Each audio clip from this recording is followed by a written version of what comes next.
Hello, welcome to our channel Koustav Rumpa Kairabi vlog. আজকে আমরা চলেছি জয়পুর জঙ্গলের উদ্দেশ্যে। সাথে বিষ্ণুপুর মন্দিরে কিছু টেরাকোটার কাজও আপনারা দেখতে পাবেন। এখানে আমরা বৃষ্টিতে আটকে পড়েছি ডানকুনি টোলের একটু আগে। সঙ্গে থাকুন, ভিডিওটা এন্ড অবধি দেখুন।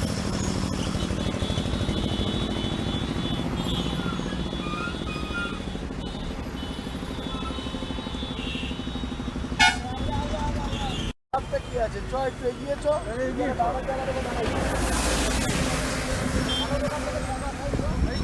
ফোন বার করে কি করছিস জলের মধ্যে মারা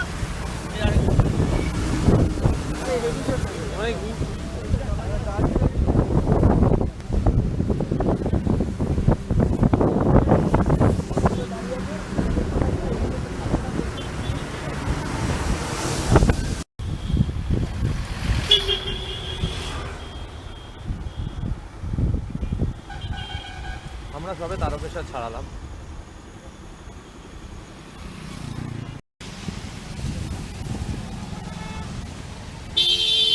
এই আমরা তারকেশ্বর ছাড়িয়ে চলে এসেছি। বৃষ্টি আমাদের সঙ্গে সঙ্গে যাচ্ছে, কালো মেঘ। এই আমরা ক্রস করছি দামোদর নদী।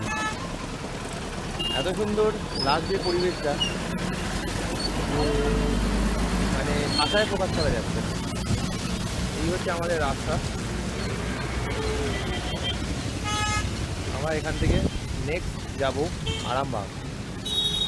আরামবাগে আমাদের নেক্সট স্টপেজ। আপনি দেখুন কালো মেঘটা কীরকম আমাদের সাথে সাথে চলে। চলুন যাওয়া যাক। বাঁকুড়া বিষ্ণুপুর এরিয়া, চারিদিকে ধান ক্ষেত, ঝাউবন, মনোরম পরিবেশ। এতক্ষণ মেঘ আমাদের সঙ্গে সঙ্গে চলছিল, এখন কিছুক্ষণের জন্য আমাদের একা ছেড়েছে। একটু রোদও উঠেছে, তাও মনোরম পরিবেশ দেখতেই পাচ্ছেন।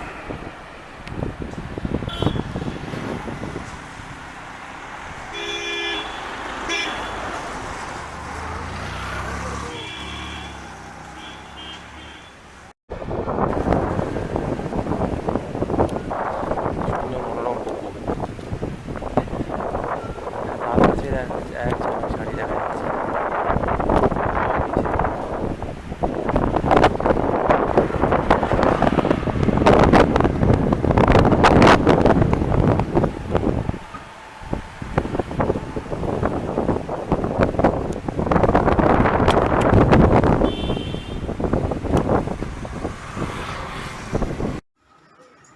এসে গেছি আমরা বনলতা রিসোর্টের সামনে।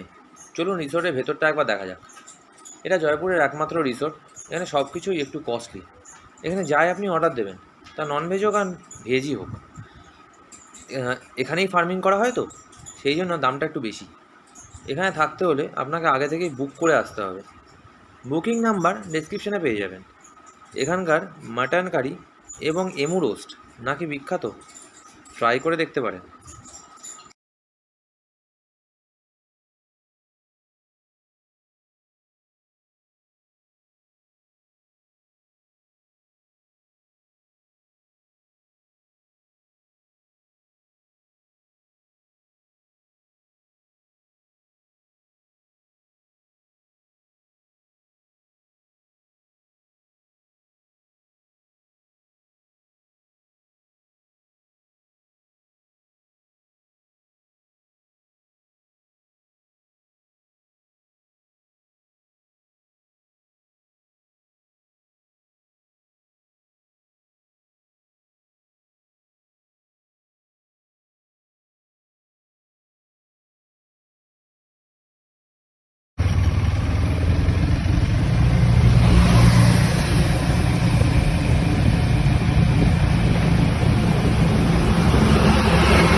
অ্যাটলাস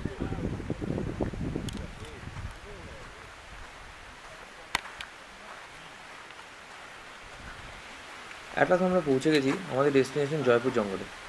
এবার এই জঙ্গল সম্পর্কে কয়েকটা কথা বলি। এটা কলকাতা থেকে 154 কিলোমিটার দূরে অবস্থিত। অনেক বাইকাররা এখানে সোলো রাইড করতেও আসে। সোলো রাইডের জন্য এই জঙ্গল এরিয়াটা বিখ্যাত। কলকাতা থেকে NH4 ধরে মাত্র 5 ঘন্টা সময় লাগে। সকালে বেরিয়ে অনায়াসে রাতে ফিরে যাওয়া যায়। যেমন আমরাই তো 4টের সময় বেরিয়ে আবার সকাল 11টার মধ্যে পৌঁছে গেছি। শহরের কোলাহল থেকে দূরে একটা শান্ত পরিবেশ, যেখানে সামান্য গাড়ির আওয়াজটুকুও পাওয়া যায় না। অফুরন্ত পাখির সম্ভার, আবার কপাল ভালো থাকলে দু একটা হরিণ আর হাতিও দর্শন পাওয়া যাবে।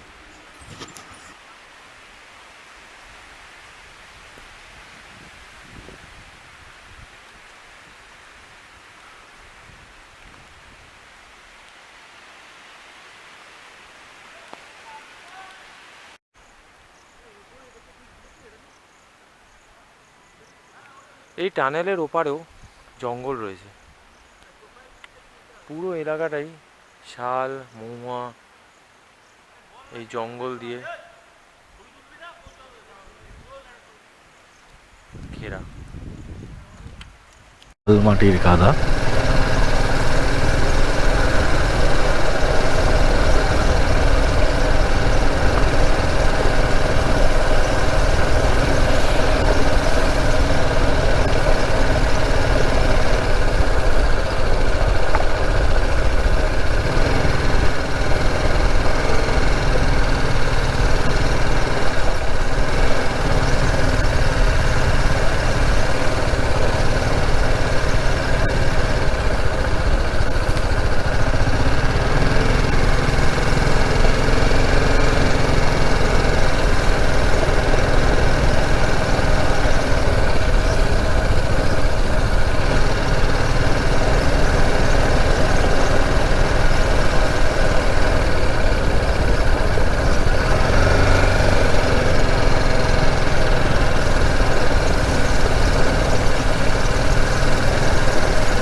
চারিদিকে শুধু জঙ্গল আর জঙ্গল।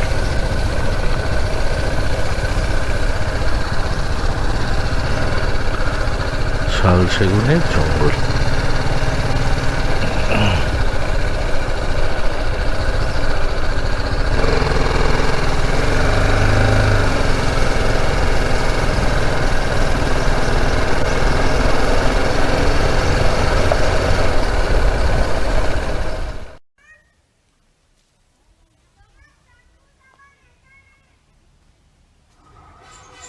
এবার আমরা এসে গেছি গোকুলচাঁদ মন্দিরের সামনে। এটা বনলতা রিসোর্ট থেকে মাত্র 5 মিনিটের রাস্তা। জয়পুর জঙ্গলে ঘুরতে এলে এখানে অবশ্যই ঘুরে যাবেন। এর টেরাকোটার কাজ অসাধারণ। আসুন দেখে নিই কিছু অসামান্য টেরাকোটার কাজ।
হোটেল খুঁজছি।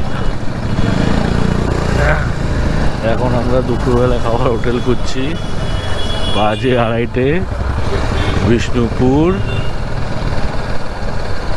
আমরা এখন হোটেল খাওয়ার খুঁজছি।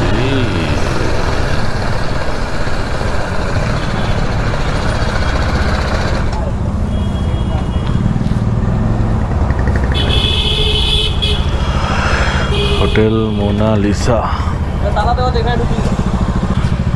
Hotel Monalisa. দেখা যাক কি খাবার পাওয়া যায়। এখন আমরা চলে এসেছি রাসমঞ্চের সামনে। বাঁকুড়া জেলার বিষ্ণুপুরে অবস্থিত একটি ঐতিহাসিক মন্দির রাসমঞ্চ। 1600 খ্রিস্টাব্দে মল্লভূমের রাজা হাম্বির মল্লদেব এটি চালু করেন। এনাকে বীর হাম্বির নামেও পরিচিত ছিলেন। এই মন্দিরের দৈর্ঘ্য এবং প্রস্থ 24.5 মিটার এবং উচ্চতা 12.5 মিটার। মন্দিরের ভিত্তি বা বেদি যাই বলা হোক ল্যাটেরাইট পাথর দিয়ে তৈরি এবং ওপরের অংশ ইট দিয়ে তৈরি। এর কাঠামো দেখতে অনেকটা পিরামিডের মতো। মাঝের অংশটি বাঙালি কুঁড়ে ঘরের মতো এবং নিচের অংশ ইসলামী স্থাপত্যের সঙ্গে সাদৃশ্যপূর্ণ। বৈষ্ণবের রাস উৎসবের সময় বিষ্ণুপুর শহরের সমস্ত রাধাকৃষ্ণের মূর্তি এখানে নিয়ে আসা হতো যাতে নাগরিকরা এর পুজো করতে পারে। এর টেরাকোটার কাজ খুব সুন্দর। আসুন দেখে নেওয়া যাক।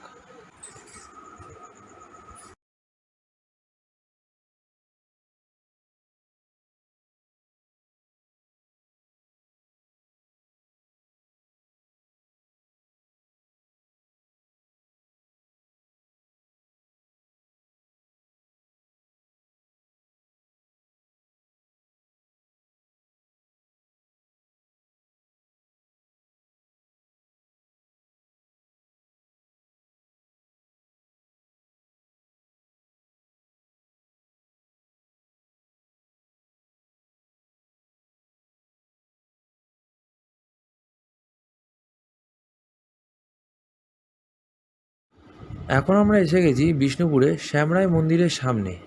এটি 1700 শতকে তৈরি করেছিলেন সম্রাট রঘুনাথ সিংহ। আশ্চর্যজনক স্থাপত্যের কারণে এই মন্দিরটিকে আর্কিওলজিক্যাল সার্ভে অফ ইন্ডিয়ার তালিকাভুক্ত করা হয়েছে। এই মন্দিরটিতে টোটাল 5টা চূড়া আছে এবং মন্দিরটার সারা দেওয়ালে প্রচুর কারুকার্য খোদাই করা রয়েছে। এই মন্দিরটিতে পোড়ামাটির এই কাজগুলো মহাকাব্য রামায়ণ ও মহাভারতের গল্পগুলোকে চিত্রিত করে। আসুন কিছু কারুকার্য দেখে নেওয়া যাক। বিষ্ণুপুরের আরেকটি প্রাচীন মন্দির হলো জোড়ে বাংলা মন্দির। এখন আমরা এটার সামনেই দাঁড়িয়ে আছি।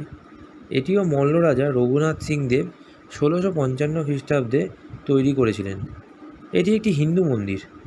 এই মন্দিরটি ইয়োড়ো বাঙ্গালা নামেও পরিচিত এবং এই মন্দিরটিতেও উভয় দেয়ালে বাইরের এবং ভেতরের জটিল কারুকার্য খোদাই করা রয়েছে। আসুন কিছু চিত্র দেখে নেওয়া যাক। দুঃখের বিষয়, কোনো মন্দিরেই ভিডিও অ্যালাউড নয়, সেই জন্যই আমরা স্টিল ফটো ক্লিক করতেই বাধ্য হয়েছি।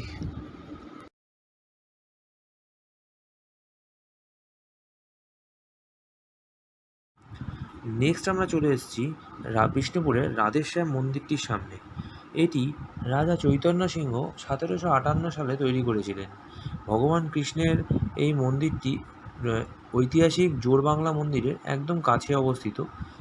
এই মন্দিরটির আকৃতি গম্বুজ আকৃতি এবং চারিদিকে সীমানা দ্বারা বেষ্টিত।